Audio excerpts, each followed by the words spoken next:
ओम शांति। ब्राह्मण परिवार।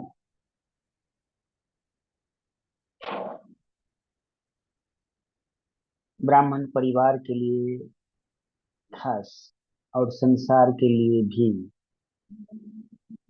जब परमात्मा आते हैं और जब परमात्मा आकर के जब अविनाशी रुद्र गीता ज्ञान यज्ञ रचते हैं, उस रुद्र गीता ज्ञान यज्ञ जब से आरंभ होता है तब से लेके ब्राह्मण परिवार के लिए विशेष और दुनिया के लिए भी संगम युग विशेष होता है।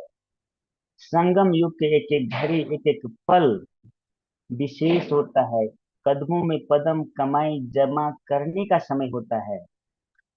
उसमें भी खास करके ब्राह्मण परिवार के लिए जनवरी मास, जिस मास में स्वयं प्रजापिता ब्रह्मा बाबा आदि पिता सृष्टि के सृजनहार आदि देव संपन्न और संपूर्ण रूप को प्राप्त किए, उसी प्रकार जून मास में ब्रह्मा बाबा से भी पहले नंबर वन लेने वाली जो कि राधे बन के आई और यज्ञ माता ब्रह्मा कुमारी ईश्वरीय विश्वविद्यालय की प्रथम प्रशासिका, प्रमुख प्रथम प्रशासिका के रूप में बनी।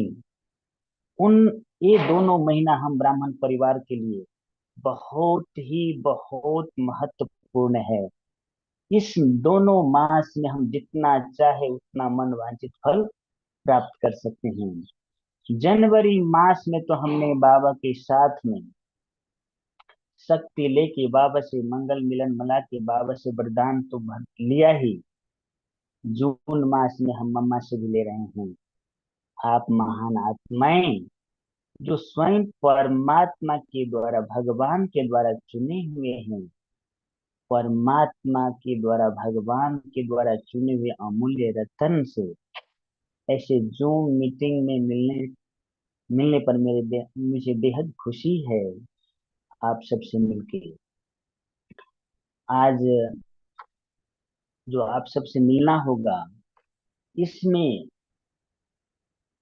एक कुमारी जो राधे नाम की थी, राधे से ओम राधे कैसे बनी, ओम राधे के बाद में ओम मंडली के कमिटी के प्रमुख कैसे बनी, और ओम मंडली के प्रमुख के साथ में सत ओम मंडली के कमिटी के प्रमुख बनी है। उसके बाद में प्रजापिता ब्रह्मा कुमारी के प्रमुख प्रशासिका, और इस यज्ञ के यज्ञ माता कैसे बनी उसके बारे में हम चर्चा करेंगे और सुनेंगे भी। उससे पहले भक्ति मार्ग में भी दिखाया है, बहुत बहुत से शास्त्र में भी वर्णित है, भक्ति मार्ग में भी दिखाया है कि जब भक्ति मार्ग में बताया है कि जब जब धर्म की गलानी होती है, जब अन्याय अत्याचार दुराचार पापाचार के बोल बोला जब अति में जाता है, तब जाने अनजाने धर्म के मार्ग पर चलने वाले व्यक्ति उस परमात्मा भगवान को पुकारते हैं, गुहार लगाते हैं, अपनी रक्षा के लिए उन्हें उनसे प्रार्थना करते हैं। और उस प्रार्थना को सुन के भक्ति मार्ग में बताया है, बाबा ने तो हमें अलग ढंग से बताया है कि परमात्मा भगवान अवतार भिन्न भिन्न रूप से लेते हैं और आकर के धर्म की रक्षा, अन्याय अत्याचार दुराचार पापाचार के नाश करते हैं। उसमें दिखाया है कि रामायण में जब राक्षस सब धर्म पे चढ़ने वाले व्यक्ति के ऊपर में ऋषि मुनि महात्मा तपस्वी को जब अपने दुर्व्यवहार के द्वारा दुष्व्यवहार के द्वारा जब दुख अशांति परेशान ज्यादा करने लगते हैं, तब कहते हैं कि भगवान राम अवतार में आते हैं और राम अवतार में जो है आकर के राक्षसों राक्षसों को संहार कर धर्म में चलने वाली व्यक्ति को रक्षा करते, धर्म को रक्षा करते हैं। आकासुर को, तारका को वध किया, अहिल्या को उद्धार किया, रावण को वध किया, ऐसे कर करके उनको संहार कर और धर्म पे चलने वाले व्यक्ति को सुरक्षा प्रदान की। उसमें दिखाया है कि श्री राम जी जब शुरू से लेके जब राज राजगद्दी मिलने वाला था, राजा बनने वाला था, उसके बाद में जब बातें बदली और जब वनवास जाने की बात आई, तो वनवास के समय श्री राम के साथ में लक्ष्मण भी गए, सीता भी गई। और सीता जब वो छल से रावण ने क्या किया, अपहरण किया और जब लेके गया, तब सीता के खोज में के क्रम में हनुमान मिलते हैं। और हनुमान श्री राम के इतना आज्ञाकारी होते हैं, इतना अनन्य भक्त होते हैं, जिम्मेवार होते हैं, हाजी का पाठ बजाते, जो श्री राम कहते हैं वो करते हैं। और श्री राम की एक एक संकल्प को पूरा करके, एक एक जगह कदम कदम पे मदद करके, श्री राम स्वयं हनुमान के दिल में बस जाते हैं और हनुमान श्री राम के दिल में बस जाते हैं। और हनुमान के रोम रोम से श्री राम निकलता है, हृदय में भी श्री राम है, वो सब हम सुने हैं। ये बात हम आपको इसीलिए बता रहे हैं कि स्वयं श्री राम को कार्य करने के लिए हनुमान ने मदद किया है। उसी तरह हनुमान को मदद करने के कारण से, हनुमान की आज्ञाकारिता के कारण से, हम श्री राम ने जो कहा उसने किया, बिना संकल्प चला है, जिस कारण से श्री राम के पूजा के साथ साथ हनुमान की भी पूजा है। श्री राम के मंदिर के साथ साथ हनुमान के भी मंदिर है। जब संकट से दूर होना होता है, तब श्री राम से, तब हनुमान चालीसा लोग पढ़ते हैं। और लोग महसूस करते हैं कि हनुमान चालीसा से क्षणिक के लिए हमें इस कष्ट से दूर होता है, हनुमान जी मदद करते हैं, ऐसे उनकी मान्यता है। भगवान ने हमें, शिव बाबा ने इस ब्रह्मा बाबा के तन में आकर के इस सब बातों की रहस्य तो बताया, हमने रहस्य को समझा, परंतु परंतु वास्तविकता क्या है वो सब हम जानते हैं। जिस तरह हनुमान ने श्री राम को कार्य पूरा करने के लिए हर समय मदद करके, आज्ञाकारी बन के मदद करके अपने जीवन को हनुमान ने श्रेष्ठ बनाया, उसी तरह स्वयं परमात्मा भगवान जब इस धरातल पर आते हैं, ब्रह्मा के तन का आधार लेते हैं, ब्रह्मा बाबा को स्वयं अपना रथ बनाते हैं, और ब्रह्मा बाबा के तन में शिव बाबा आकर के अविनाशी रुद्र गीता ज्ञान यज्ञ रचते हैं, ओम मंडली की स्थापना करते हैं। तो उस समय में बहुत से लोग जैसे श्री राम को बन जाते समय से लक्ष्मण साथ थे, परंतु जितना हनुमान का गायन है उतना लक्ष्मण का गायन नहीं है, क्योंकि लक्ष्मण बीच बीच में आवेश में आते थे, बीच बीच में प्रश्न चित्त हो जाते थे, बीच बीच में उनका मूड ऑफ हो जाता था। परंतु हनुमान जी कभी भी मूड ऑफ नहीं हुआ, जो प्रभु ने कहा वो किया, निसंकल्प होके। उसी तरह यज्ञ की शुरुआत से बहुत सारी बहनें दीदी जो वर्तमान समय दादी बन के भी अव्यक्त हो गई है, बहुत सारी बहनें आई यज्ञ में, बाबा के ज्ञान को सुना, बाबा के शिक्षाओं को धारण किया, अपने जीवन को समर्पित किया। परंतु मम्मा थोड़े दिन बाद में आई, थोड़े दिन बाद में आने के बाद भी मम्मा नंबर वन बनी। मम्मा नंबर वन क्यों बनी? क्योंकि बाबा ने जो कहा वो मम्मा अपने प्रैक्टिकल लाइफ में उतार के प्रैक्टिकल करके दिखाया, कोई भी संकल्प विकल्प नहीं चलाया। जब भी बाबा ने कुछ कहा, जी बाबा, हाँ जी बाबा। असंभव से संभव कार्य भी मम्मा को जब बाबा बताते थे, तब भी मम्मा जी बाबा, हाँ जी बाबा करके कहती थी। और हाँ जी बोलने से बाबा के वरदान, बाबा के आशीर्वाद के पात्र बनी, और बाबा की मदद से वो कार्य समय से पहले पूरा कर किया। तो अभी हम मम्मा के जीवन के बारे में थोड़ा सा देखेंगे। आप सब ठीक से सुन रहे होंगे शायद, जहां तक मुझे लग रहा है। मम्मा के जीवन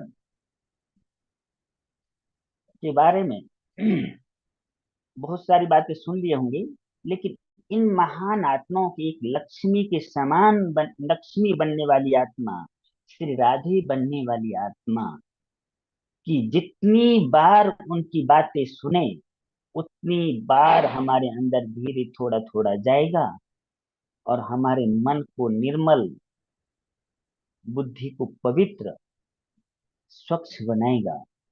इसलिए अगर हम दोबारा भी सुनते हैं तो हमारे लिए बहुत सौभाग्य की बात होगी। जो हम सुनाएंगे तो शायद मैं समझता हूँ आप सबको रिपीट भी हो सकता है, लेकिन उन आत्माओं की, उन महान जगत अम्बा मातेश्वरी सरस्वती की बातें जितना सुने, उतना हमारे लिए अति बहुत सौभाग्य की बात हुई। मम्मा के लिए बताते हैं कि मम्मा का जन्म अमृतसर में हुआ था 1919 में, और मम्मा के पिताजी का नाम पोकर दास, माँ के नाम रोचा। मम्मा लगाए तीन बहनें थी, एक मम्मा से बड़ी पार्वती थी, और मम्मा से छोटी का नाम गोपी।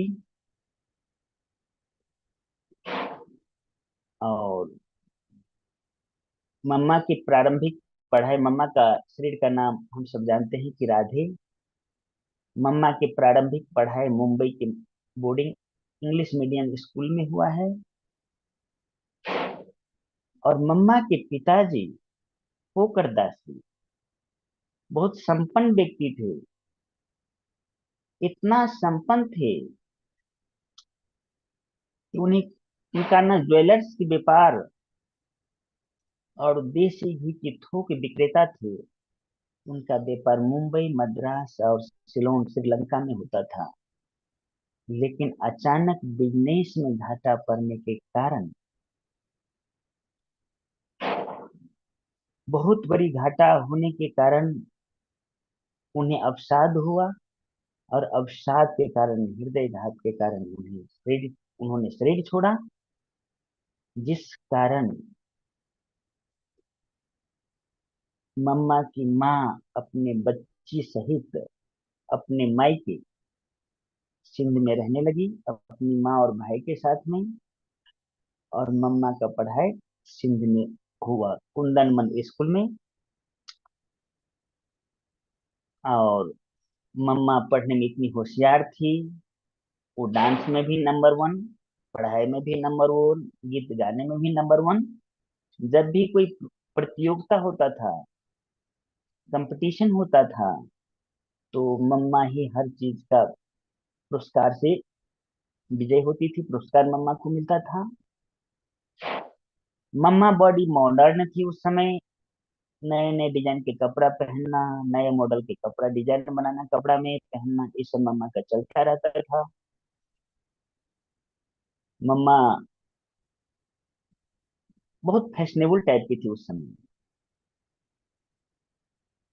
इधर इनके मम्मी, मम्मा की माँ अपने पति को शरीर छोड़ने के बहुत शोक में, बहुत पीड़ा में रहती थी, बहुत दुखी रहती थी।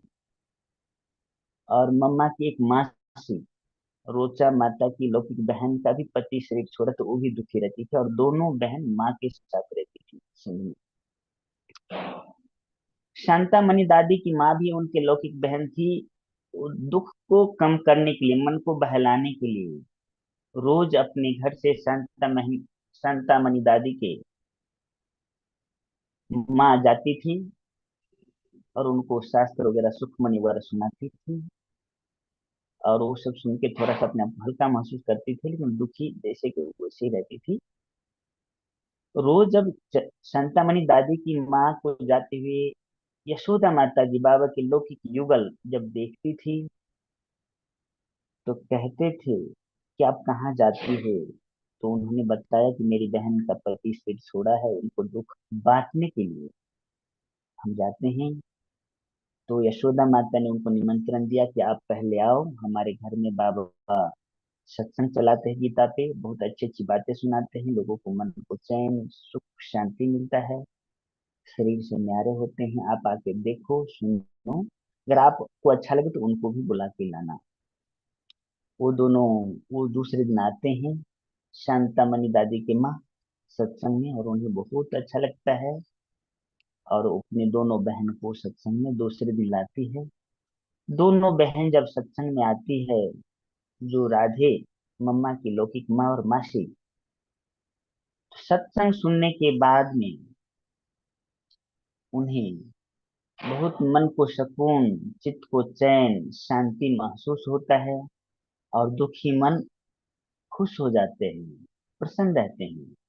जब प्रसन्न चेहरा से दोनों बहनें जाती है, और मम्मा स्कूल से आने के बाद में देखती है कि खुश है, तो खुशी की राज पूछते हैं कि आप तो बहुत दुखी रहते थे, खुशी का राज क्या है। मम्मा कहती है कि लखीराज दादा ने आज सत्संग कराया, उससे हमें खुशी होती है गीता के ऊपर, इसलिए मेरे मन को बहुत खुशी है। बहुत अच्छी बातें बताते हैं, देह से नारे होने की बात बताते हैं। अब तो पढ़ती हो गीता स्कूल में, आप भी आओ, और इसका राज हमें गीता के बारे में बताना। उसकी तो मम्मा की माँ गई थी उसके दूसरे दिन बाबा के सत्संग में। मम्मा का आगमन एक महान आत्माओं का, जो श्री राधे थी, प्रैक्टिकल में श्री लक्ष्मी थी, जो आत्मा, वो आत्माओं का पदा अर्पण आगमन यज्ञ में होता है, मंडली में होता है। जब बाबा के पास मम्मा आती है, तब बाबा पहले ही दृष्टि से बाबा पहचान लेती है मम्मा को, और मम्मा के कहते कि ओ मेरे राधे बेटी, तुम आ गई हो, तुम्हारा इंतजार था। और मम्मा आती है, और बाबा सत्संग में ज्ञान सुनाते हैं, सुनते हैं, ओम की ध्वनि कराते हैं, और बाबा आन- फिर से आने का निमंत्रण देते हैं, और निमंत्रण स्वीकार करके मम्मा आती है। उस समय ओम मंडली की स्थापना हो चुकी होती है, सत्संग में आने वालों की संख्या बढ़ने लगती है। और दूसरे दिन जब मम्मा का आगमन फिर से होता है, मम्मा जो पहले रोज सुना था सत्संग में, जो अनुभव हुआ था, अनुभव को गीत में लिखती है और बाबा को सुनाती है। बाबा बहुत खुश होते हैं, और बाबा खुश होके बाबा कहते बच्चे रोज आप गीत लिखते लाओ, और रोज दादी लाती है, क्या देखा क्या पाया वो मंदिर में, और सुनाती है, बहुत अच्छा लगता है लोगों को भी। फिर बाबा ओम की ध्वनि के लिए मम्मा को कहती है, और मम्मा जब ओम की ध्वनि करते हैं तो भी लोगों को बहुत ज्यादा शांति की, आनंद की अनुभूति होती है, और देह से न्यारे हो जाते हैं। ऐसे धीरे धीरे मम्मा का इंटरेस्ट बढ़ने लगता है, सत्संग में आने लगते हैं। और बीच में बाबा कश्मीर चले जाते हैं, और जब कश्मीर जाते हैं उस समय बाबा अपने घर की जिम्मेवारी और सत्संग की जिम्मेवारी मम्मा के ऊपर देते हैं। घर की चाबी भी मम्मा को देते हैं बाबा। और मम्मा के घर के और सत्संग की जिम्मेवारी मम्मा बहुत ही ईमानदारी से उठाते हैं, बहुत ईमानदारी से निभाते हैं। और ईमानदारी से निभाकर मम्मा सत्संग में आने वालों को पालना करते हैं। बाबा कश्मीर जाने का कारण है कि बाबा ने जो साक्षात्कार किया था, वो साक्षात्कार के राज क्या है, वो राज को जानने के लिए बाबा सत्संग में कश्मीर इसीलिए गए, नहीं रहने पे सत्संग चलता है कि नहीं चलता, वो देखने के लिए। भाई जी वो वॉइस नहीं देखने आ रहा है, थोड़ा चेक कर लीजिए। श वो देखने के अभी लिए ठीक है, अभी ठीक है, अभी ठीक है। वो देखने के लिए बाबा सत्संग, बाबा कश्मीर इसीलिए जाते हैं कि बाबा न रहने के बाद में ये सत्संग में आने वाले आएंगे कि नहीं आएंगे, उसको समझने के लिए बाबा कश्मीर इसलिए गए कि मम्मा इस सत्संग को संभाल पाएगी कि नहीं संभाल पाएगी। वो देखने के लिए। और मम्मा बहुत प्यार से सत्संग संभालती है, सबका ध्यान रखती है, और बाबा रोज वहां से पत्र भेजते हैं। और पत्र भेजते हैं, उस पत्र को मम्मा सत्संग में पढ़ के सुनाती हैं। उस पत्र को बानी कहा जाता था। मम्मा सत्संग संभालती थी, बाबा के यज्ञ की सेवा करती थी, परंतु मम्मा बाबा के सत्संग में कुछ भी खाती पीती नहीं थी। कुछ नहीं खाने पीने के कारण से कह सोचती थी मम्मा, अगर मैं खाऊंगा तो मेरा भाग्य कम हो जाएगा, मैं तो सेवा तो थोड़ा ही करता हूँ। फिर ये बात बाबा को पता चला, और बाबा ने फिर से पत्र किया, भेजा कि बेटी, आपका उपस्थिति ही बहुत बड़ी सेवा है। जितना भगवान के घर का खाओगे, उतना आपका मन स्वच्छ, बुद्धि स्वच्छ, भावना स्वच्छ होगा, और आपकी भाग्य भी बनेगा। इसलिए बाबा के घर से आपको खाना है। तब से मम्मा बाबा के घर में खाने लगी और सेवा करने लगी। जब बाबा कराची से आए, तो यज्ञ के अंदर में बहुत बड़ी घटना घटी। बहुत बड़ी घटना क्या घटी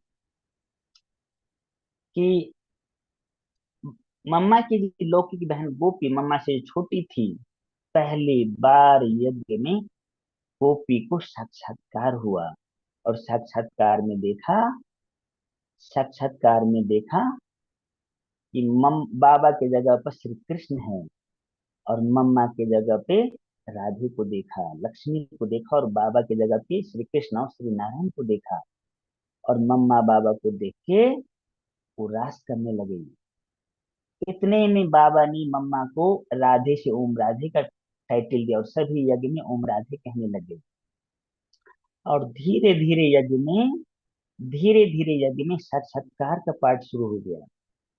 और साक्षात्कार में निर्मल शांतामणि दादी बताती है कि जब भी मम्मा को देखो तो राधे दिखाई दे, और बाबा को देखे तो श्री कृष्ण दिखाई दे। तो यज्ञ में सबसे पहले निर्मल शांता दादी कहती है कि मैंने मम्मा कहना शुरू किया। वैसे ही ब्रजेंद्रा दादी को भी मम्मा की जगह पर राधे, लक्ष्मी दिखाई देते थे। यशोदा माता को भी ऐसे। और ऐसे देखते देखते जब साक्षात्कार की पाठ शुरू हुआ, तो सभी को साक्षात्कार होने वाला है कि वैकुंठ दुनिया आने वाला है, ये दुनिया विनाश होने वाला है, बाबा श्री कृष्ण बनने वाले हैं, मम्मा श्री राधे बनने वाली है, बाबा श्री नारायण बनने वाले हैं, मम्मा श्री लक्ष्मी बनने वाली है। और जब ये धूम मच गई, उसी बीच में बाबा ने सत्संग में आने वालों भाई बहनों को कहा कि बच्चे, तुम्हें अगर इस वैकुंठ दुनिया में जाना है, स्वर्णिम दुनिया में जाना है, तो पवित्र जीवन जीना है। और पवित्र जीवन जब जीने की बात हुई, जब सभी ने पवित्रता की भगवान के साथ प्रतिज्ञा किया कि इस धारा को हमें पवित्र बनाना है, तब जो है वि- जो सिंध के रहने वाले जो बाहर गए थे, विदेश गए थे कमाई करने लगे, कमाई करने के लिए, वो जब वापस आए, और उन्हें जब विकार की जब भूख मिटने नहीं लगी, तब उन्हें माताओं, कन्याओं के ऊपर में अत्याचार करने लगा, और सत्संग में आने से रोकने लगा। और उसके बाद में उन्होंने एंटी ओम मंडली की स्थापना कर लिया। एंटी ओम मंडली की स्थापना के से पहले बाबा ने क्या किया था कि अपने चल और अचल संपत्ति को कमिटी बना के, कहीं पे 7 जने भी बताए हैं और कहीं 8 जने भी बताए हैं, कमिटी बना के कमिटी के हेड मम्मा को ओम राधे को बनाया, और ओम राधे को इस ओम मंडली का प्रमुख भी बनाया। और बाबा स्वयं जो है साक्षी रहे, साथ रहे, और अपने को एक सुप्रीम पावर अलमाइटी बाबा के माध्यम बना के, अलमाइटी बाबा आते पढ़ा के जाते उतना ही रखा। जब भी एंटी ओम मंडली वाले, विरोध करने वाले जब भी आते थे, सत्संग में हंगामा करते थे, परेशान करते थे, चाहते थे कि हम दादा से मिले, उस समय बाबा कहते थे कि इस ओम मंडली के प्रमुख मम्मा है, बाबा सिर्फ आते पढ़ाई कराने के लिए, बाबा किसी से नहीं मिलेंगे। मिलेंगे तो मम्मा मिलेगी, ओम राधे मिलेगी। और मम्मा भी निर्भयता से परमात्म शक्ति को अपने जीवन में इतना धारण किया था, इतना उनसे अपने अंदर में भर लिया था, एकदम निर्भयता से। जो प्रदर्शनी कार्य करने वाले हैं, विरोध प्रदर्शन करने वाले, जो विरोध करने वाले थे, उनसे एकदम निर्भयता से मिले, बात किए, उनको जो जवाब देना था वो जवाब दे, डरे नहीं। और मम्मा जब जाती थी, बात करते थे, तो कैसे भी विरोधी व्यक्ति सिर झुकाकर चले जाते थे, अर्थात मम्मा की बात को स्वीकार करते थे, चले जाते थे। बताते हैं कि एंटी उमरली के प्रमुख जो है निर्मल साहब दादाजी के ससुर थे। बहुत हंगामा करने के बाद, बहुत जब विरोध शुरू हो गया, उस समय बाबा के जो शुभचिंतक सिंध में थे, वे अल्लाह बख्श जो मुख्यमंत्री शायद थे, वो सब बाबा को बोले, बहुत नजदीकी थे, बाबा को कहा कि आप थोड़ा दूर जाओ। और स्वयं परमात्मा अलमाइटी बाबा का भी आदेश था, बच्चे तुम्हें यज्ञ की स्थापन करना है, विश्व का कल्याण करना है, तो पहले जो हमारे बच्चे हैं, उस बच्चे को क्या करना है, तो तपस्या कराना है। तो तपस्या कराने के लिए आपको कहीं अलग स्थान। विरोध करने वाले जब बहुत हो गए, तो बाबा के जो शुभचिंतक थे, वो बाबा को कहने लगे कि आप थोड़ा दूर जाओ। और शिव बाबा का भी आदेश था, अलमाइटी बाबा का भी आदेश था, और अलमाइटी बाबा ने आदेश दिया, और बाबा कराची गए। उस समय इतने हंगामों को देख के शिव बाबा के आदेश और ब्रह्मा बाबा का संकल्प से जो भी कोई सत्संग में आते थे, उनको बाबा ने कहा कि आपको अपने लौकिक घर से माता पिता से स्वीकृति पत्र लाना है। और स्वीकृति पत्र में लिखा रहा था, मैं फलाना अपने बेटी को ओम मंडली या ओम मंडली या ओम राधे के पास ज्ञान अमृत पीने की इजाजत देता हूँ, ऐसे पत्र में लिखा रहता था। और मम्मा ही आगे रही, बाबा हमेशा मम्मा के पीछे रहे। और सत्संग की शुरुआत हुआ। इतनी हंगामे के बाद, इतनी परिस्थिति आने के बाद भी मम्मा निर्भय होके, अचल होके रही। फिर बाबा के आदेश अनुसार कराची यज्ञ को स्थान ले गया गया। और कराची में बाबा अलग रहते थे अपने लौकिक परिवार बच्चों के साथ, और मम्मा यज्ञ बस के साथ अलग रहते थे। कर्फ्यू का उस समय समय था, फिर भी बाबा मम्मा बीच बीच में मिलते थे, बच्चों के साथ ज्ञान की चर्चा होती थी, ज्ञान का लेन देन होता था, सब कुछ होता था। उसमें हृदय पुष्पा दादी बताती है कि दादी हृदय पुष्पा को 30 बार दस्त हुआ, लूज मोशन हुआ। और 30 बार दस्त होने के बाद में शरीर में बहुत ज्यादा कमजोरी आई। और कमजोरी आने के बाद में दादी गिरने लगे, और मुंह से निकला ओ बाबा। और बाबा को पता चला, और बाबा ने कहा मम्मा को बाबा ने कहा कि मम्मा, इस बच्ची को आपको 7 दिन तक संभालना है, ध्यान रखना है, सेवा करना है, बाबा प्रोग्राम बताएगा। और मम्मा बाबा ने जैसे बताया, 2 दिन तक हर घंटे 3-3 चम्मच पानी पिलाना है। मम्मा ने हर घंटे 3-3 चम्मच पानी पिलाया। 2 दिन के बाद में बाबा ने कहा था कि हर घंटे 3 चम्मच पानी, 3 चम्मच दूध देना है। वैसे हर घंटे 3 चम्मच, 3-3 चम्मच पानी दिया। वैसे 5वें दिन में बाबा ने कहा था हर घंटे 3-3 चम्मच खिचड़ी देना, वैसे दिया। ऐसे करके मम्मा ने 7 दिन तक सेवा किया। और 7 दिन के लास्ट में मम्मा ने 10 बजे से अमृत बेला 4 बजे तक हृदय पुष्पा दादी को ऐसी दृष्टि दी, ऐसी शक्तिशाली योग कराया सामने बिठा के, जो दादी कहती है कि वो मेरे जीवन के इतने सुनहरे पल थे, इतने शक्तिशाली पल थे, कि हम अपने आप को एकदम शक्तिशाली महसूस करने लगे। बाबा ने जो कहा वो मम्मा ने किया।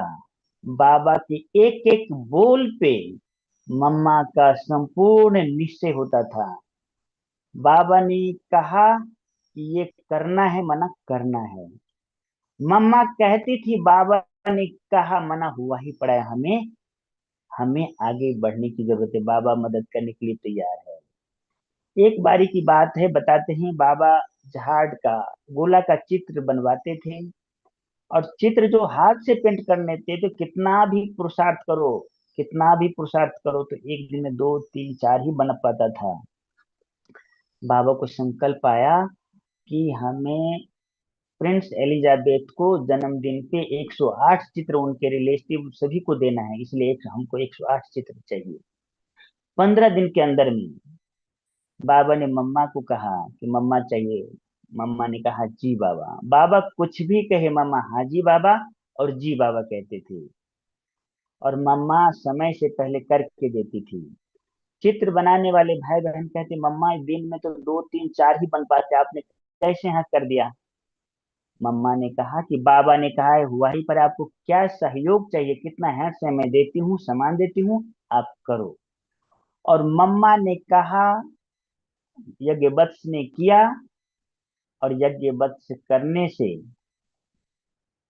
वो 15 दिन जो बाबा समय देते, वो 13 दिन में 108 चित्र को निर्माण किया और बाबा को दिए। तय से हमारी मीठी माँ थी। बाद में हिंदुस्तान और पाकिस्तान का बंटवारा हुआ।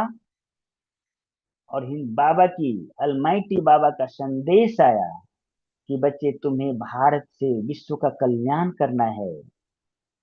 तुम्हें यहाँ से, अभी तुम्हारी तपस्या का समय पूरा हुआ, तुम्हें अभी भारत में जाके, पहाड़ी पे जाके तपस्या करके विश्व में परमात्मा भगवान के परचम लहराना है। पहाड़ी पे जाके ज्ञान गंगाओं को विश्व में बहाना है, संसार को उद्धार करना है। और बाबा ने वहां से कई सारे ग्रुप भेजे थे भारत में कि कहाँ यज्ञ को ले जा जाए, जिसमें एक ग्रुप में दीदी मनमोहिनी, विश्व किशोर भाव और एक जने और भी थे, जो माउंट आए थे देखने के लिए। और माउंट में जो बाबा ने पहले बानी में कहे थे कि पहाड़ी से तुमको कल्याण करना है, ज्ञान गंगा को बहाना है, ये सब बातें जो कहे थे बाबा, वो सटीक लगता था। और इस स्थान में जो कोटा हाउस थे उसको देखा। फिर बाबा को बताया गया, बाबा ने स्वीकृति दी और यज्ञ को यहाँ पे लाया। जब यज्ञ यहाँ पे आए, तो सब कुछ यज्ञ से नहीं, यज्ञ के लिए नहीं ले पाए ब्रिज को, कराची से। और धीरे धीरे जो हमारे पास में बाबा के ये स्थूल धन जो यज्ञ में चल अचल संपत्ति लगाए थे, वो धीरे धीरे कम होने लगे। वहां पे कराची में अलग अलग यज्ञ, बस मम्मा बाबा अलग अलग रहते थे, लेकिन यहाँ ब्रिज कोठी में सब साथ में रहते थे। लेकिन धीरे धीरे कमी आने लग गई। बाबा जो है साक्षात्कार के द्वारा बच्चों को बहलाने लगे, पहाड़ी पे ले जाते थे, सीजन का फल वगैरह खिलाते थे जंगल में जाके। जंगल से आने के बाद में बाबा पूछते थे, बच्चे बोलो क्या खाना है, बाबा बनवाएगा। तो बच्ची कहती थी, बाबा हम तो, हमारा पेट भरा हुआ है। धीरे धीरे बेगरी पार्ट शुरू हुआ, छाछ ढोडा बाबा खिलाए। मौसम की वजह से बीमार होने लगे। यज्ञ वत्स के लिए जितना बाबा मम्मा ने सुना था, वही यज्ञ वत्स जितना विरोध सहन किया था, वही यज्ञ वत्स यज्ञ को छोड़ के जाने लगे। उसी समय बाबा ने कहा, बच्चे तुम्हें तो विश्व महाराजन विश्व महारानी बनना है।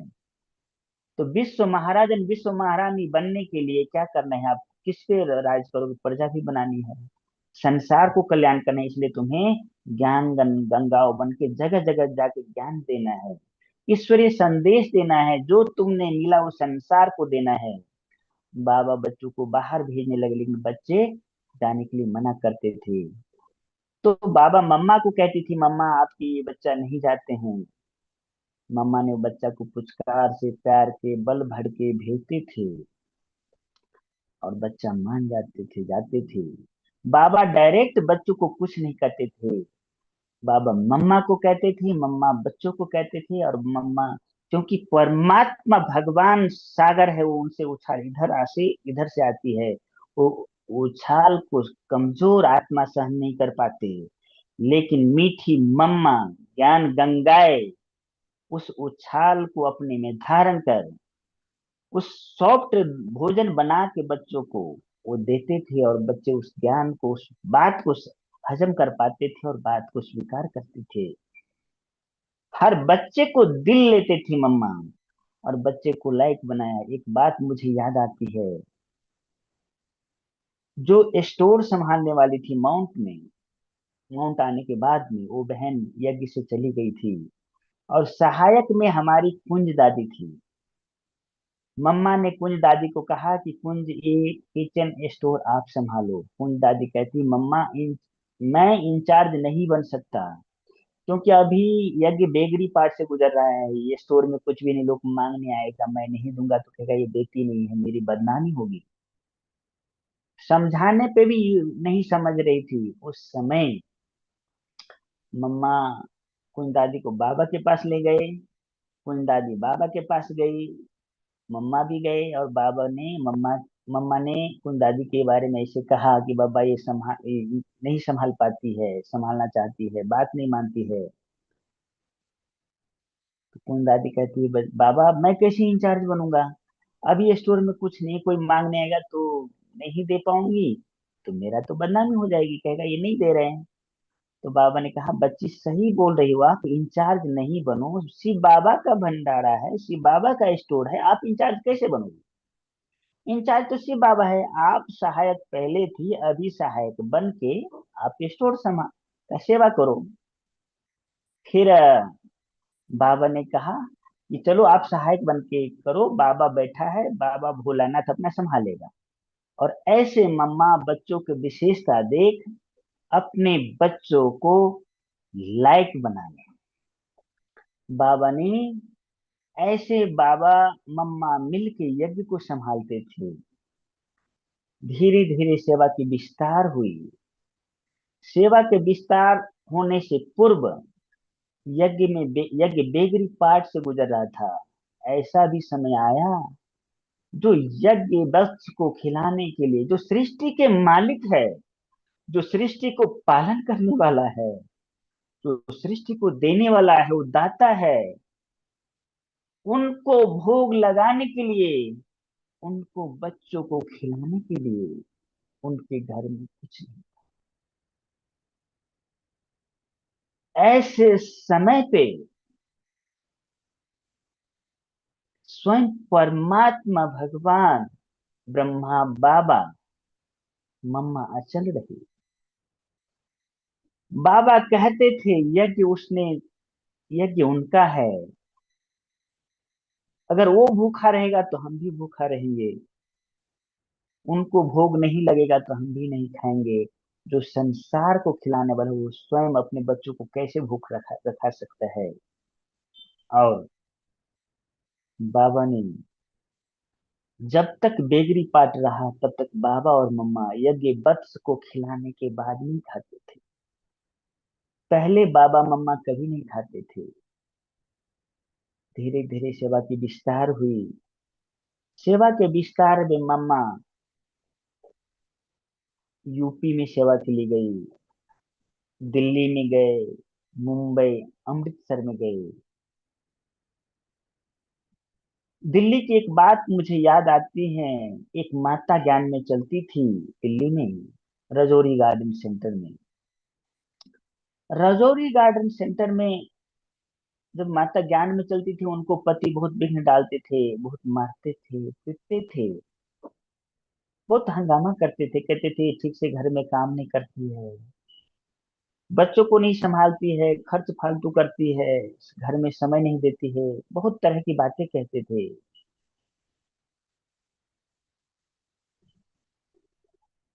घर से निकाल दिया उस माता को।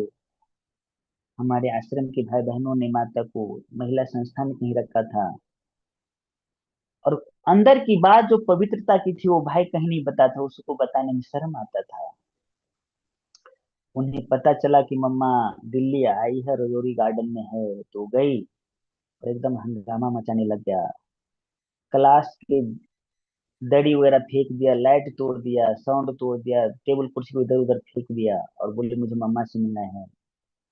हमारी जो बहनें थी कहने लगी कि नहीं, मम्मा आपसे नहीं मिल पाएगी।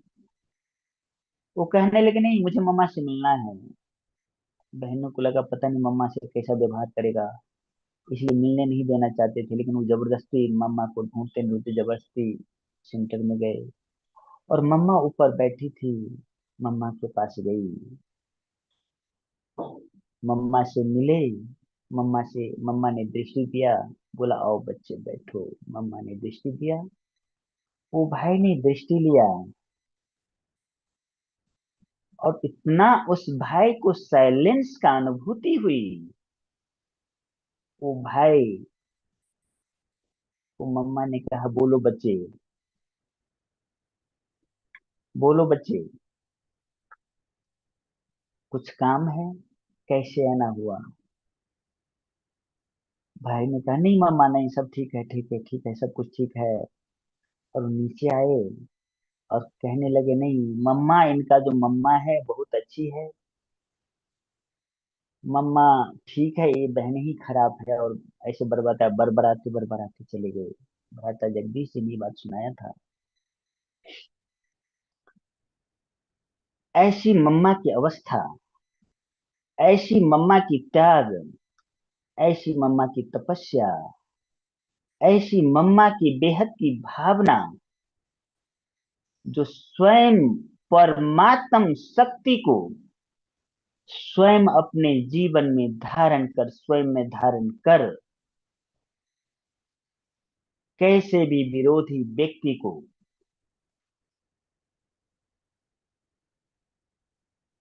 शांत किए। दूसरे भी घटना मुझे याद आते हैं। दिल्ली का ही बात है। एक माता ज्ञान में चली थी, और माता ज्ञान के नशे में इतना रहती थी, बहुत अच्छा लगता था ज्ञान। वो पवित्र जीवन जीना चाहते थे, और उनके पति चाहते थे कि ये पवित्र जीवन नहीं जिए, जबरदस्ती करते थे उनको विकार के लिए।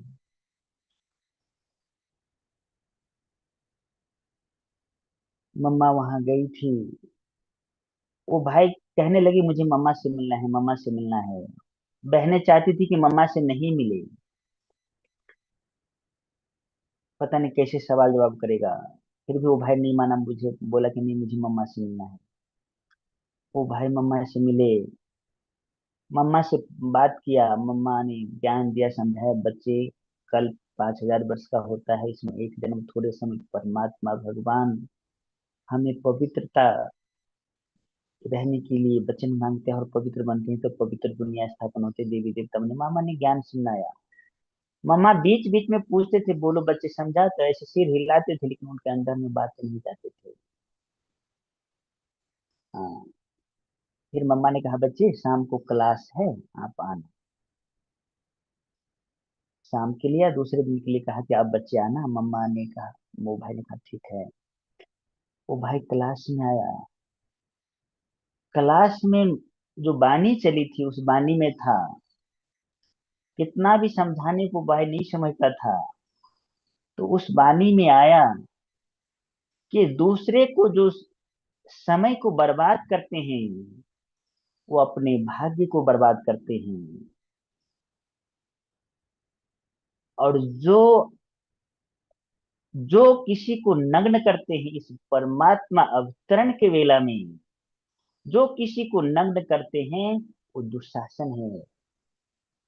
ऐसे वो वाणी में उन्होंने क्लास जो बाबा ने चलवाई थी मम्मा के द्वारा, वो सुना। और क्लास सुनने के बाद में वो भाई फिर से कहने लगे मुझे मम्मा से मिलना है। फिर बहनें कहने लगी पता नहीं क्या हो गया इसको, बार बार मिलते हैं, कुछ समझता तो है नहीं और परेशान करते हैं। इसीलिए पता नहीं क्या करेगा ये। फिर भी इतना रिक्वेस्ट के बाद बोला नहीं नहीं, मुझे 2 मिनट ही मिलना है। बहुत रिक्वेस्ट करने लगा, फिर मम्मा से मिली। और मम्मा को कहा मम्मा, आप जो इतना समझाए थे पहले, मैं नहीं समझ पाया था। परंतु परंतु आज की जो वाणी में जो बाबा ने कहा, जो दूसरों का समय बर्बाद करता है वो अपने भाग्य को बर्बाद करता है। तो मम्मा, मैं समय अब किसी का भी बर्बाद नहीं करूंगा, मैं मेरे को ज्ञान बुद्धि में बैठ गया।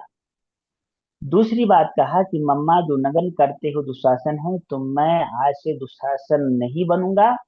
मैं अपने पत्नी को इस मार्ग में चलने की पूरी छुट्टी देता हूँ, और मैं भी इस मार्ग में चलूंगा। मम्मा ने, उन्होंने प्रतिज्ञा किया और अपनी पति पत्नी को चलने की अनुमति दी। तो कहने का भाव है, मम्मा की इतनी त्याग, इतनी तपस्या, इतनी बल थी बोल के अंदर में, उनकी रूहानियत में, जो कैसे भी आत्मा परिवर्तन होके जाते थे, कैसे भी आत्मा संतुष्ट होके जाते थे। मनुष्य आत्माओं के प्रश्न समाप्त हो जाते थे, मन के उलझन सुलझा जाते थे। मम्मा, बाबा जब मधुबन में होते थे, तब बाबा की मुरली से पहले मम्मा की मुरली चला करती थी, चला करता था। मम्मा की मुरली जब चलते थे, और मम्मा की मुरली चलते समय अगर बाबा आ जाए, तो मम्मा जहां चला रहे तो वही शब्द भी, सेंटेंस भी पूरा नहीं करती थी, वहीं पे बंद कर देती थी मम्मा मुरली को।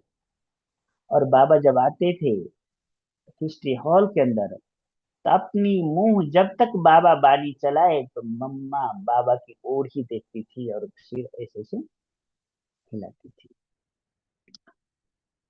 और मम्मा की मुरली, बाबा की मुरली के बाद में याद प्यार होता था, जिसमें बाबा और मम्मा दोनों बच्चों को याद प्यार देते थे। याद प्यार के बाद में अ, चैम्बर होता था। चैम्बर में ज्ञान की चिट चैट हुआ करता था। चिट चैट के बाद में स्थूल सेवा, यज्ञ की सेवा। यज्ञ की सेवा में बाबा मम्मा की जिम्मा देते थे कि मम्मा का यज्ञ है, मम्मा प्रमुख है, मम्मा कराएगी। और मम्मा सबसे आगे जाते थे, सेवा करते थे। और जैसे मम्मा गई, सब यज्ञ बस भाग भाग के जाते थे, मम्मा करती है, मम्मा करती है, तो मैं क्यों न जाऊं। और सभी यज्ञ बस जाते थे, करते थे, हाथ उठाते थे। और बहुत सहजता से वो कार्य जल्दी हो जाता था। मम्मा जब अनाज साफ करती करती थी, किया करती थी, तो मम्मा से पूछते थे कि आप मम्मा आप क्या करते हैं, क्या सोचते हैं अभी। तो मम्मा कहती थी, मैं अनाज सफाई करते समय सोचती हूँ, मैं अपना भाग्य भाग्य को सफाई कर रही हूँ। मम्मा जब चुपचाप बैठी रहती थी, उस समय मम्मा से पूछते थे, मम्मा अभी आप क्या सोच रहे हैं। तो मम्मा कहती है, मैं कुछ नहीं सोच रही हूँ, मैं बैकुंठ का सैर कर रही हूँ। मम्मा बाबा यज्ञ वत्स को रोज रात को खिलाते थे। खिला पिला के रात्रि क्लास के बाद रोज सृष्टि की आदि पिता जगत पिता ब्रह्मा बाबा और माँ तीसरी जगदम्बा सरस्वती, ज्ञान की देवी, जो लक्ष्मी बनने वाली वो आत्मा, ब्रह्मा बाबा और मम्मा बच्चों को गुड नाइट करने जाते थे।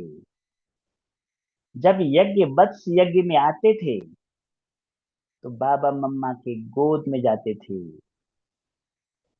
और अपना बाबा और मम्मा के बच्चा स्वीकार करते थे। और बाबा मम्मा स्वीकार करते थे मेरे बच्चे, और बच्चे भी मम्मा बाबा को स्वीकार करते थे। जब एक बात बताना रह गया, जब यज्ञ में साक्षात्कार की पाठ हुआ, तो उस समय यशोदा माता को भी मम्मा में लक्ष्मी राधे दिखाई देते थे, और बाबा में श्री कृष्ण और नारायण दिखाई देते थे। निर्मल शांता दादी को भी, रोचा माता जो मम्मा की माँ थे उनको भी। और उनको लगता था कि ये भी मेरी माँ है। ऐसे करते थे, ऐसे में और वो भी उनके गोद में जाते थे। यशोदा माता भी मम्मा को बहुत सम्मान ऊंची दृष्टि से देखते थे, उनका आपस में संबंध बहुत अच्छा था।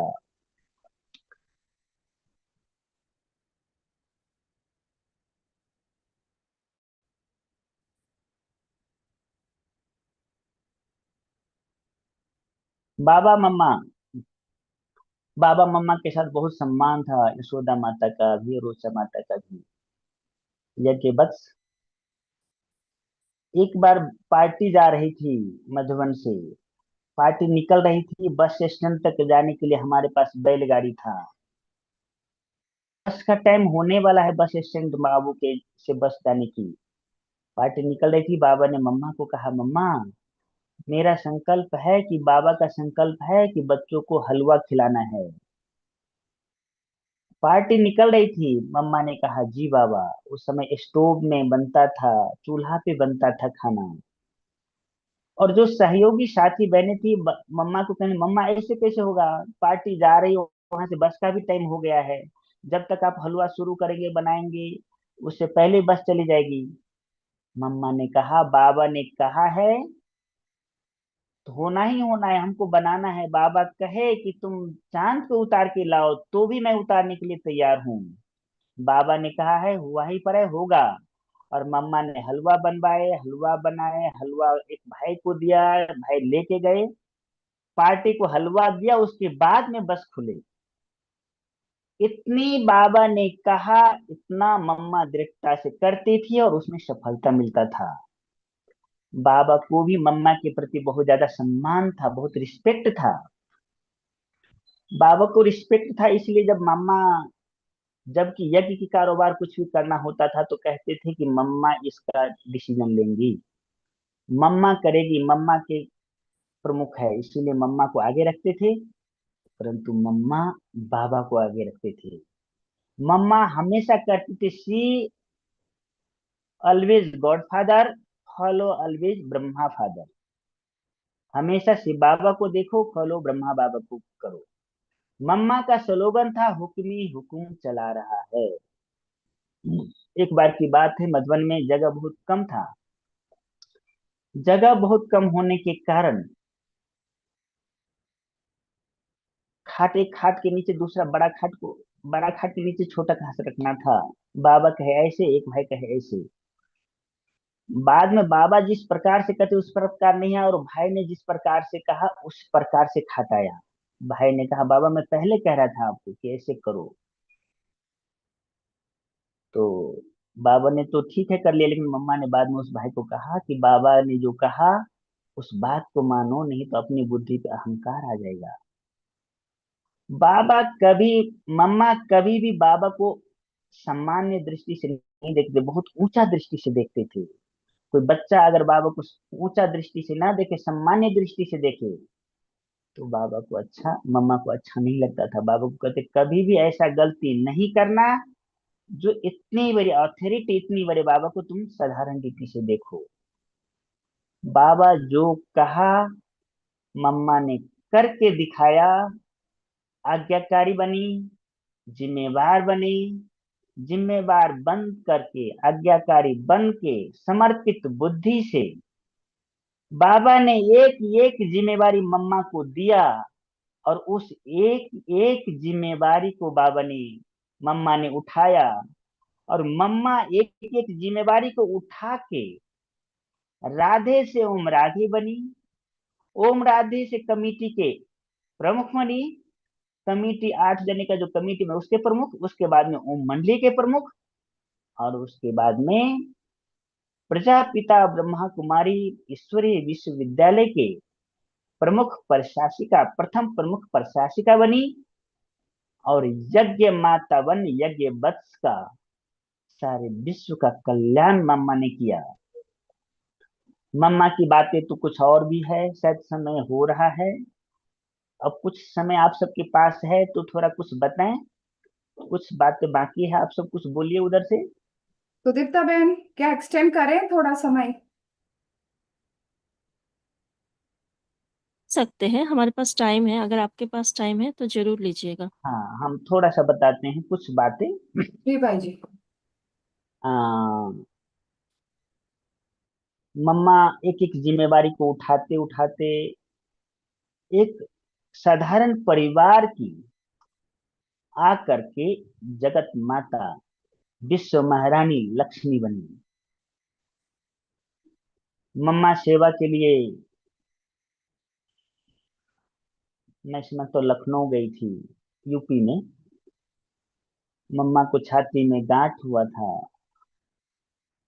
और वहां के डॉक्टर को दिखाया गया, तो डॉक्टर ने कहा कि ये गांठ शायद कैंसर का गांठ हो सकता है, इसलिए मम्मा का इस गांठ का जल्दी बड़े और डॉक्टर देखे, कैंसर का डॉक्टर तो अच्छा है और इसका इलाज मुंबई में अच्छा होगा और इधर से उतना अच्छा नहीं है। तो वहां से फोन बाबा के पास भी आए और भ्राता रमेश जी के पास मुंबई भी गया। तो रमेश भाई जी ने कहा कि मम बाबा ने कहा आबू भेजो, रमेश भाई कहे मुंबई भेजो। फिर हम विस्तार में नहीं बताते हैं, बाद में बाबा का, रमेश भाई का और यूपी से जो भाई की बात हुई लखनऊ से, फाइनल हुआ मम्मा को मुंबई जाना है। मम्मा मुंबई गई, डॉक्टर को दिखाया। डॉक्टर ने देखते ही कहा कि ये गांठ कैंसर का गांठ है, इनका ऑपरेशन लगेगा। रमेश भाई जी नहीं मान रहे थे कि बगैर अब रिपोर्ट कराए कैसे कह सकते हैं। डॉक्टर ने कहा कि मेरा 40 साल का अनुभव है। डॉक्टर ने फिर से कहा कि हम बायोप्सी करेंगे। बायोप्सी की एक जांच किया और जांच में कैंसर पॉजिटिव निकला, अर्थात कैंसर निकला। उस गांठ का ऑपरेशन हुआ। ऑपरेशन के बाद में कुछ समय तक मम्मा का इलाज मुंबई में चला और इलाज के बाद में डॉक्टर ने 3 मास के बाद बुलाया सब, और हर 3 मास के बाद आने के लिए कहा था। मैं समझता हूँ 12 अप्रैल को शायद मम्मा को पहुंचना था। बीच में मम्मा सेवा के लिए बेंगलोर गई थी शायद। वहां सेवा में जब गए थे तो मम्मा को 12 तारीख मुंबई आना था, लेकिन डायरेक्ट ट्रेन न मिलने के कारण पूना गई अप्रैल में। पूना के आगे बस ने कहा नहीं, मम्मा को हम कुछ दिन रखेंगे उसके बाद भेजेंगे। मैं समझता हूँ 17 तारीख को मम्मा मुंबई गई, डॉक्टर से मिले और डॉक्टर ने कहा कि ये जो कैंसर है अभी बहुत फैल चुका है और मम्मा को अब बहुत कम समय यज्ञ में अपना समय, जीवन इस संसार में रह पाएगी 3-4 महीने के लिए बताया। अनिला बहन जो रमेश भाई जी के बहन थे, वो डॉक्टर थे, वो गए थे साथ में। अनिला बहन से भ्राता रमेश जी पूछते क्या कहा, तो अनिला बहन कहते रमेश भाई आप नहीं सहन कर पाओगे। तो बोला बताओ। रमेश भाई ने पूछा, बताया कि ऐसे ऐसे डॉक्टर ने कहा है। रमेश भाई निर्मल शांता, सॉरी, ब्रिज, सॉरी, शील इंदिरा दादी को कहा कि आप बाबा के पास जाओ और बाबा से कहो आने के लिए, मुझे बात करना है। शील इंदिरा दादी कही कि नहीं ऐसे नहीं होता है, अब कुछ मैसेज है तो बताओ, मैं बाबा को कल दे दूंगी।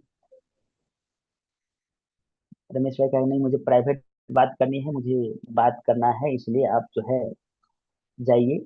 शील इंदिरा दादी नहीं मान रही थी। फिर भाई साहब ने कहा कि नहीं मुझे बात करना है, आप जाओ बाबा के पास, बाबा रस्सी खींचे तो मुझे बात करे, नहीं तो नहीं। फिर शील इंदिरा दादी गई, बाबा आए और बाबा को कहा कि आप सुप्रीम सर्जन हो। मम्मा के लिए संसार के डॉक्टर ने कहा 3 से 4 मास ही रह पाएंगे, इसीलिए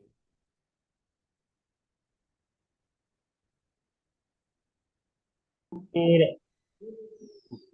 भाई साहब का रिक्वेस्ट, रमेश भाई जी के रिक्वेस्ट के बाद में बाबा आए, बाबा को सारी बात बताया और बाबा को कहा कि आप डॉक्टर के भी डॉक्टर हो, आप हमें दवाई बताए, हमारी मम्मा को जीवित रखना है। लेकिन बाबा ने कहा कि बच्चे, ड्रामा की भाभी को कोई टाल नहीं सकता है। भाई साहब को और बाबा को 1 से 1.5 घंटा तक संवाद चला। भाई साहब रोने लगे बाबा के सामने और बाबा उनके रुमाल से उनके आंसू पोंछे और बाबा ने कहा बच्चे, इसको तो बाबा नहीं बदल सकता ड्रामा को, लेकिन आपको एक काम करना है, ये बात जो मम्मा का इतना ही जीवित रहने का है वो लिख के पत्र द्वारा मम्मा को देना है। बाबा को रमेश भाई ने कहा कि बाबा आप इतना कठोर हो कि अपनी माँ को कहेगा कि तुम इतने दिन कठोर, इतने दिन ही जीवित रहोगे। और बाबा ने कहा नहीं बच्चे, ये काम तुम्हें करना है। बाबा ने तुम्हारा आंसू पोंछे तुम्हें बल देगा। और भाई साहब ऑफिस में जाते हैं। पत्र भाई साहब ने कहा 6-7 बार पत्र लिखा और फाड़ा, और फिर बाद में बाबा की आज्ञा समझ पत्र लिखा, लिफाफा में डाला और मम्मा से मिलने गए। मम्मा को कहा मम्मा ये आपके लिए पत्र है। तो बोला किसने भेजा है? तो कहा कि अव्यक्त बाप दादा ने भेजा है, मेरे द्वारा लिखाया है और आपको पढ़ना है। मम्मा ने पढ़ा पत्र कि आपका उम्र इतना ही है। मम्मा ने कहा ड्रामा की भाभी मुस्कुराते हुए चेहरा से, और वो पत्र को आबू भेजा। बाबा ने पढ़ा और पत्र को फाड़ दिया। थोड़े दिन के बाद में मम्मा को डॉक्टर ने कहा कि माउंट ले जाओ, जहां मम्मा आराम से रह सके। फिर मम्मा माउंट आई। माउंट आने के बाद में मम्मा को लगा कि अब हमारा कार्य पूरा हो रहा है। तब मम्मा ने दीदी मनमोहिनी को एक बात बताया कि बच्ची, मैं तो जाने वाला ही हूँ, लेकिन मेरे जाने के उपरांत बूढ़े बाबा का आप ध्यान रखना। और मनमोहिनी दीदी ने, ये बीच में हम थोड़ा सा दूसरा बात ले रहे हैं, मनमोहिनी दीदी ने बाबा का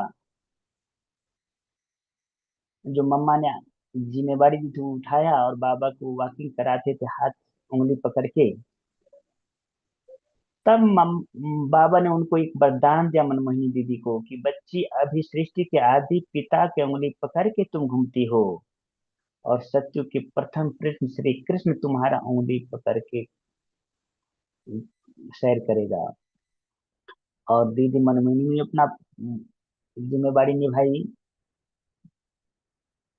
और मम्मा को धीरे धीरे लगा कि हमें अव्यक्त होने का समय हो रहा है। 23 जून को पहली बार यज्ञ में अंगूर निकला था। 24 जून प्रातः क्लास के बाद में बाबा ने कहा कि बच्ची, मम्मा पहले बार अंगूर निकला है, यज्ञ वत्स को 2-2 अंगूर खिलाओ। और मम्मा ने यज्ञ वत्स को 2-2 अंगूर खिलाए। और मम्मा बताते 3:45 और 4:30 के बीच में, एक्यूरेट टाइम नहीं है, ऐसे समय में मम्मा, उस समय मम्मा के साथ कोई नहीं थे। जब अव्यक्त हो गई, और जब अव्यक्त होने के बाद में मम्मा का जब भोग लगा, तो उसमें सबसे पहला भोग में था कि मेरे अव्यक्त होने के बाद में यज्ञ कारोबार आप यज्ञ वत्स संभालना, बाबा के ऊपर में इतना जिम्मेवारी का बोझ नहीं देना। मम्मा ने अव्यक्त संदेश में कहा। मम्मा बाबा को इतना सम्मान करते थे कि अव्यक्त होने के बाद में भी बाबा की चिंता करते थे कि बाबा हमारा हल्का रहे, और यज्ञ वत्स मम्मा का सम्मान करते हुए बाबा को हल्का रखे। फिर धीरे धीरे मुरली जब चलने लगा, तो बाबा ने कहा कि असली माँ तो ये ब्रह्मा माँ है। कुछ दिन तक मम्मा की फोटो मम्मा की सिंदली पे रखे, चित्र को रखा। फिर धीरे धीरे उस चित्र को हटाया और अपने तरफ हर यज्ञ वत्स को बाबा ने कि ब्रह्मा यही है असली माँ, मम्मा कैसे बताया। और मम्मा अभी भी हमारे साथ है, एडवांस पार्टी की लीडर है, और हमारी जो है हमारे पुरुषार्थ में मदद करते हैं, हमारे हर कार्य में आगे बढ़ाते हैं।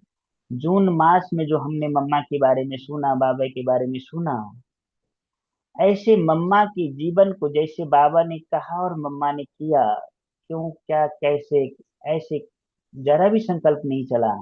अगर ऐसे हम अपन संकल्प निसंकल्प होके अगर चलते हैं, सेवा करते हैं, निमित्त आत्माओं की बात को मानते हैं, तो निश्चित ही मम्मा बाबा की आशीर्वाद के पात्र हम बनते हैं और हम अपने जीवन में आगे बढ़ सकते हैं। अच्छा, ओम शांति। ओम शांति भाई जी, बहुत सुंदर। आपने मम्मा के उस समय वो यज्ञ का हिस्ट्री था वहां तक ले चले हम सबको। हम सब ने वो एक्सपीरियंस किया। एक एक स्टोरी मम्मा का बहुत सुंदर था, और आपके मुख से सुनने में बहुत बहुत सुंदर लग रही थी।